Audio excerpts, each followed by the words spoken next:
আগামীকাল সাফ ওমেন্স কাপের সেমিফাইনাল। প্রথম সেমিফাইনালে নামছে বাংলাদেশ এবং নেপাল, এবং দ্বিতীয় সেমিফাইনাল রাত 8টায় নামছে ভারত এবং ভুটান।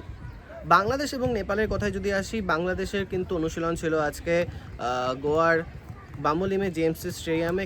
কিন্তু শিউলি আজিম অর্থাৎ বাংলাদেশের ডিফেন্স লাইন আপের খেলোয়াড় শিউলি আজিমের মা মারা যাওয়ার ঘটনায় কিন্তু আজকে বাংলাদেশ দল কিন্তু তাদের ম্যাচডে -1 যে অনুশীলন, সেই অনুশীলন কিন্তু স্থগিত করেছে।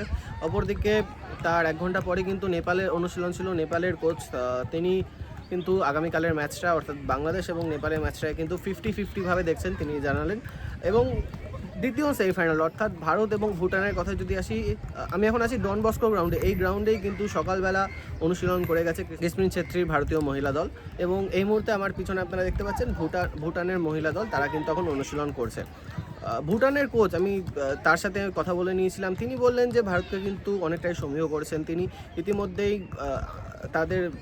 তাদের সৌম্য করার অনেক জায়গা আছে, কারণ ইতিমধ্যেই গ্রুপ স্টেজে দুটি ম্যাচে ভারত কিন্তু 14টা গোল করেছে। মালদ্বীপের বিপক্ষে 11টা এবং বাংলাদেশের বিপক্ষে কিন্তু 3টে গোল করেছে ভারত, এবং কোনো গোলই কিন্তু কনজিউম করেনি টিম ইন্ডিয়া।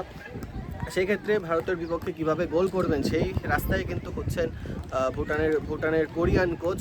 এবং সকালবেলা কৃষ্মিন ছেত্রীর সাথে যখন কথা বলা হলো, তিনি কিন্তু অনেকটাই সংযত, তিনি কিন্তু অনেকটাই কনফিডেন্ট, কিন্তু ওভার কনফিডেন্সের জায়গায় থাকছেন না। তিনি চেষ্টা করছেন গত দুটি ম্যাচের মতোই কিন্তু এই ম্যাচটাকে বার করার। আর ভারতীয় ড্রেসিং রুমে কিন্তু একটি খুব ভালো খবর, মনীষা কল্যাণ তিনি কিন্তু কানাডা থেকে ফিরে এসেছেন, কানাডার ক্লাব থেকে। ফিফা ইন্টারন্যাশনাল ব্রেক খোলার পরে কিন্তু মনীষা কল্যাণ তিনি কিন্তু কানাডার ক্লাব থেকে কিন্তু আজকে সকালে গোয়ার মাটিতে পা রেখেছেন। তবে আশা করা যাচ্ছে কালকের ম্যাচে কোচ কৃষ্মিন ছেত্রী তাকে হয়তো মাঠে রাখবেন না, হয়তো প্রথম একাদশ যদি বাদই দিক, তিনি হয়তো প্রধান দলের সাথেও থাকবেন না। কিন্তু যদি আগামীকাল ভারত যদি ম্যাচটা যদি বার করতে পারে, কিন্তু মনীষা কল্যাণকে রেখেই কিন্তু গুটি সাজাতে পারে কোচ কৃষ্মিন ছেত্রী।